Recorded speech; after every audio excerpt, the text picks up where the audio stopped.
Apocalypse de Jean, chapitre 21. Puis je vis un nouveau ciel et une nouvelle terre, car le premier ciel et la première terre avaient disparu, et la mer n'était plus. Et je vis descendre du ciel, d'auprès de Dieu, la ville sainte, la nouvelle Jérusalem, préparée comme une épouse qui s'est parée pour son époux. Et j'entendis du trône une forte voix qui disait : Voici le tabernacle de Dieu avec les hommes. Il habitera avec eux, et ils seront son peuple, et Dieu lui-même sera avec eux. Il essuiera toute larme de leurs yeux, et la mort ne sera plus. Et il n'y aura plus ni deuil, ni cri, ni douleur, car les premières choses ont disparu. Et celui qui était assis sur le trône dit : Voici, je fais toutes choses nouvelles. Et il dit : Écris, car ces paroles sont certaines et véritables. Et il me dit : C'est fait. Je suis l'alpha et l'oméga, le commencement et la fin. À celui qui a soif, je donnerai de la source de l'eau de la vie, gratuitement. Celui qui vaincra héritera ces choses. Je serai son Dieu, et il sera mon fils.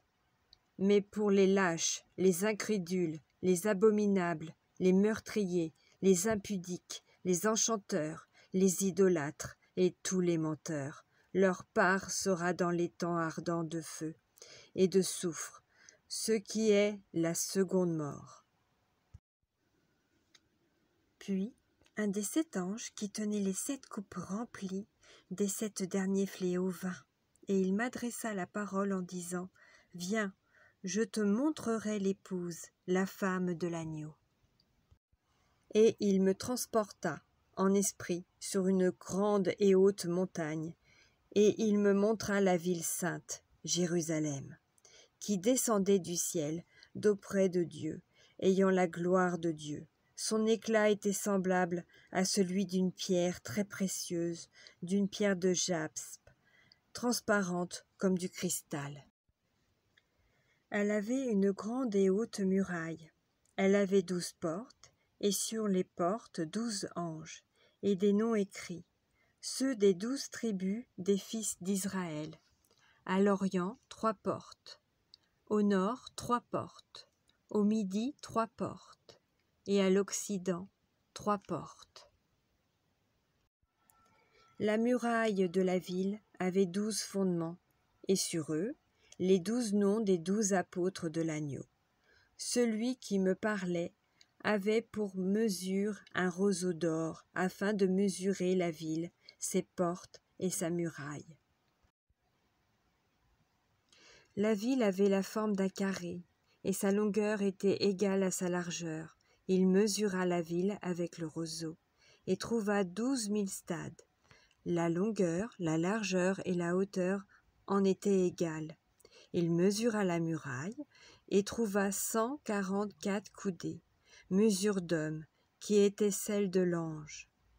La muraille était construite en jaspe, et la ville était d'or pur, semblable à du verre pur.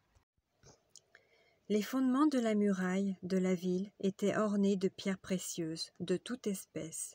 Le premier fondement était de jaspe, le second de saphir, le troisième de chalcédoine, le quatrième d'émeraude, le cinquième de sardonyx, le sixième de sardoine, le septième de chrysolite, le huitième de béryl, le neuvième de topaze, le 10e de chrysoprase, le 11e de hyacinthe, le 12e d'améthyste. Les 12 portes étaient 12 perles. Chaque porte était d'une seule perle. La place de la ville était d'or pur, comme du verre transparent. Je ne vis point de temple dans la ville, car le Seigneur Dieu Tout-Puissant est son temple, ainsi que l'agneau. La ville n'a besoin ni du soleil ni de la lune pour l'éclairer, car la gloire de Dieu l'éclaire, et l'agneau est son flambeau.